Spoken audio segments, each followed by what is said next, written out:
Hi friends, ఈరోజు మేమైతే pasta చేస్తుంది మా చెల్లెలు అన్నమాట. పాస్తా అయితే ఉడకబెట్టింది, వాటర్ స్ట్రైన్ అవ్వడానికి పెట్టింది. దానికి కావాల్సిన మెటీరియల్ అంతా వేసింది. చూడండి, ఎర్రగడ్డ ఫస్ట్ నూనె పోసుకుని ఇంగ్రీడియంట్స్ అన్నీ వేసింది. ఫస్ట్ దాంతో నూనె పోసుకుంది. నూనె పోసుకుని సాసులు, ఆవాలు, జీలకర్ర, కరివేపాకు వేసింది.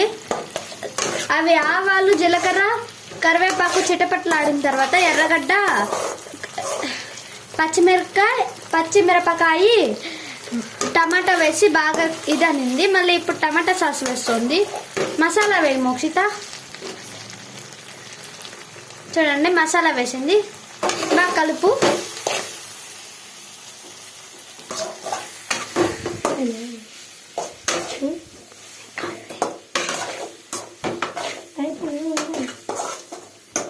చూడండి ఫ్రెండ్స్, పాస్తా వేస్తోంది.